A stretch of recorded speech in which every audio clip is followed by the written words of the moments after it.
Olá, eu sou Geraldo Almeida. Nossa conversa de hoje é como fazer cesto tesouro, uma metodologia britânica bastante interessante para a estimulação de bebês e de crianças de menor de 3 anos de idade e que nós vamos aprender juntos agora. Vamos lá?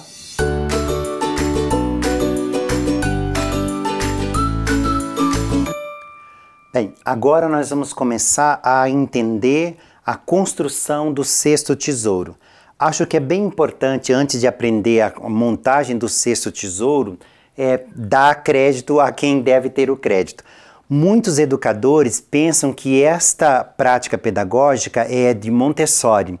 Na verdade, não é de Montessori. Ela tem muitas práticas pedagógicas que usam materiais como este, mas essa prática pedagógica é de uma educadora britânica que chama Elinor Goldschmidt, ou Elinor Violet, porque ela também tem o sobrenome de Violet. Então é mais fácil dizer Elinor Violet do que Elinor Goldschmidt, tá bem? De qualquer maneira, ela é uma educadora britânica e Montessori era italiana. Qual é o princípio, então, do cesto tesouro? É uma das atividades mais importantes para o desenvolvimento de crianças, sobretudo crianças a partir de 1 ano e meio.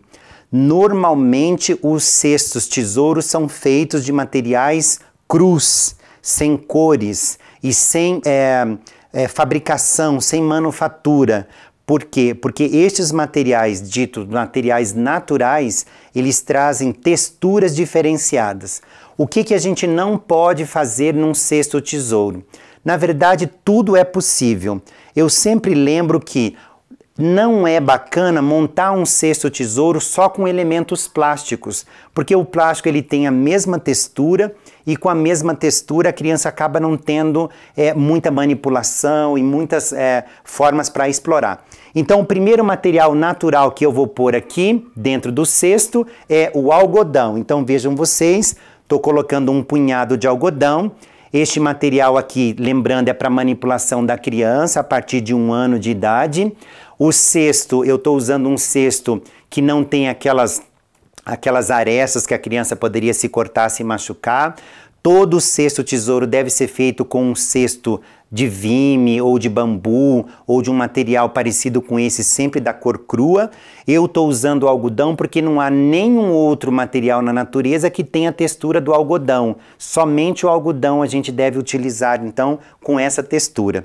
O segundo material que eu vou pôr no nosso cesto tesouro é uma esponja, dessas que a gente usa para tomar banho, porque entre a textura do algodão e dessa esponja, a criança vai ter uma percepção do fofo, do macio e do áspero. Portanto, eu já tenho 2 texturas diferentes, 2 materiais bastante interessantes para a criança e ambos naturais.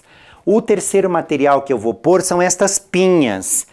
Estas pinhas que nós encontramos em qualquer lugar do Brasil, porque ela também tem uma textura diferente e a criança pode colocar os dedos, não corta, não se preocupe, a educadora que é muito apavorada, preocupada com a criança se cortar e até mesmo as mães que são quase neuróticas para a criança não se machucar, não se cortar, não se preocupe. Quando a criança toca um material como esse e ela percebe que de alguma maneira ele meio que espinha, que espeta de leve, tem essa coisa assim de garrinhas, isso é o que faz a criança perceber a diferença do mundo entre o algodão que ela já manipulou, entre a esponja que ela manipulou e esta castanha, né, esta pinha, melhor dizendo, ela já percebe a diferença. Eu vou pôr 2 pinhas porque essas pinhas têm uma coisa bacana. Se a criança começa a manipular, ela começa a perceber que uma se encaixa na outra. Então, se a criança tenta botar uma dentro da outra, além do encaixe, a gente tem o som. Eu vou fazer aqui perto do microfone, ó. É isso que estimula a criança e deixa a criança motivada para continuar explorando o cesto tesouro. Colocando lá dentro, nós vamos para o próximo material. Eu estou usando 2 pedaços de madeira. Quem mora perto de rio é só pegar aqueles pedaços de madeira que tem dentro do rio, que a chuva leva e tudo mais, limpos, não precisa se preocupar assim, de estar completamente sem fungos, sem bactéria, porque é óbvio que um pedaço de madeira sempre vai ter algum tipo de contaminação. Mas mamães e educadoras, não se desesperem, a criança tem que ter contato com esse mundo real, isso faz fortalecer também o sistema imunológico, basta apenas tomar o cuidado para ela não pôr na boca. mas que ela deve manusear, manipular e inclusive batendo, inclusive tocando tudo que ela tem aqui dentro. Então eu já tenho 4 materiais diferentes, vou para o próximo material. Olha que interessante que eu encontrei.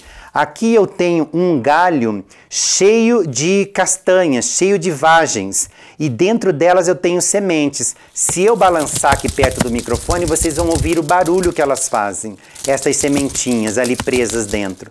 Um material natural também, coloco dentro do cesto tesouro para a criança encontrar e manipular. Estou colocando mais um material que são estes pedaços de madeira, é uma madeira de reflorestamento. Estou colocando 2 porque inclusive há a possibilidade deles se encaixarem. Se a criança tentar colocar um dentro do outro, ela vai perceber que muitos dessas arestas podem se encontrar e se encaixar, mas também tem o barulho e também tem a manipulação. Então veja quantas texturas nós já temos no nosso cesto tesouro. Como não poderia faltar, eu tenho colheres de pau. Essas colheres elas fazem o barulho, mas também é para ela manipular aqui dentro. Tenho 3 de bambus e uma de madeira. Isso é também material bastante adequado para termos neste cesto tesouro. Mais um material que é um chapéu, né? Uma fibra qualquer, então boto ali dentro para a criança tentar botar na cabeça, para a criança tentar vestir isso e, obviamente, ter outra estimulação. Agora eu tenho este material, que é um pilão, porque a criança pode tentar botar a mão dentro, pode tentar botar esses objetos dentro, pode tentar fazer uma coisa como isso daqui, não importa, são materiais naturais e a criança então vai utilizar. O próximo material que eu vou compor o nosso cesto tesouro é um caroço de abacate. Lembrando que todo material natural que tenha textura diferente, que a criança possa manipular, bater, morder, explorar os 5 sentidos, a coordenação motora, é válido para compor o cesto tesouro. Este ela pode colocar ali dentro, este ela pode tentar abrir, se ela por acaso morder não vai matar, não vai fazer mal, tá bem? É só o adulto tomar bastante cuidado para a criança não pôr na boca, sempre com a supervisão de um adulto, isso é muito importante. Outro material que nós sempre vamos encontrar na orientação da Elinor, que é a que idealizou o cesto tesouro, são esponjas, escovas. Veja que eu tenho cerdas, para a criança então passar pelo corpo, sentir essa textura, né? E também o material natural ali da madeira. É muito comum os cestos tesouro trazer vários tipos dessas esponjas e tudo mais. Eu estou usando 2 tipos, estou usando uma de sapato e um de quadro. Se eu viro aqui, ó, tem 2 texturas diferentes, com mais esse tanto de textura que eu tenho lá, obviamente tem um material riquíssimo. Eu encontrei também esta espécie de parasita, uma plantinha que dá colada nas outras árvores. Ela é bacana de ter dentro do cesto tesouro, porque ela não murcha, não morre, e ela tem uma textura macia que a criança pode apalpar, pode brincar dentro de toda aquela nossa orientação de estimulação. Agora, acho que um dos materiais mais interessantes do cesto tesouro são as cascas. Esta daqui tem uma cor maravilhosa. E qual é a intenção de ter uma casca de árvore num cesto tesouro? É porque este material ele se destrói. Quando a criança apertar este material, ele vai se quebrar, ele vai se partir, ele vai esfarelar e a criança vai adorar essa manipulação, porque ela pode apertar o dedo, desenvolver a coordenação motora, a curiosidade de como que isso se destrói, então é muito importante. Agora eu tenho um material que eu acho que é bastante surpreendente para termos num cesto tesouro. Normalmente isso é de pimenta, mas olha, a gente tem aqui uma castanha, também é um material natural, é só abrir ali, colocamos a castanha lá dentro, fechamos novamente como tem que fechar, e na sequência, depois de fechado, nós vamos fazer aquele processo bem bacana. Coloca lá o parafuso para não cair, também a criança não ter nenhum problema de acidente. Aí ele está pronto. Colocamos no cesto tesouro. Num certo momento, a criança vai encontrar este. Até ela descobrir que se ela girar aqui, ó, isso vai fazer um barulho e vai triturar o que está lá dentro. Só que quando ela girar e perceber que está saindo alguma coisa, ela vai querer provar. E aí é uma castanha, não faz mal, pelo contrário, é muito interessante. Então, O sexto tesouro é composto sempre por materiais naturais e depois dele pronto, ele fica assim meio bagunçado mesmo, é este o princípio.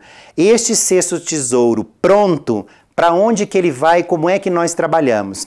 Se é na escola, numa creche, numa sala de maternal, numa sala de pré-escola, ele deve ser colocado em cima dos emborrachados lá no meio da sala, mas a professora, a educadora não deve dar nenhuma orientação.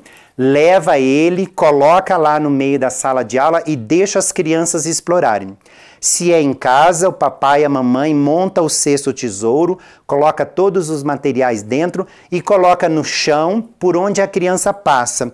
Ao passar por aqui, a criança vai descobrir o cesto e vai começar a manipular. E é essa curiosidade, é essa manipulação que ela tenta morder, que ela tenta exercitar os 5 sentidos, que ela trabalha a força para girar, para amassar com os materiais naturais. É isso que provoca a interação dela com o mundo e com o material diferenciado e, portanto, estimula os lobos todos da atividade cerebral e, portanto, o crescimento e a aprendizagem. E, obviamente, como este sexto tesouro trabalha o tempo todo com delicadeza e o meu lema sempre é: educar é um ato de persistir com delicadeza. Enquanto a criança brinca com o sexto tesouro, sugiro que a professora, ou que a mãe, ou que o pai, ou que qualquer pessoa que esteja com a criança aproveite o tempo para ler o meu livro Pedagogia da Delicadeza, porque ele tem muita coisa bacana nesse sentido para ensinar a todos nós. Portanto, não se esqueça da nossa mensagem máxima: educar é sempre um ato de persistir com delicadeza.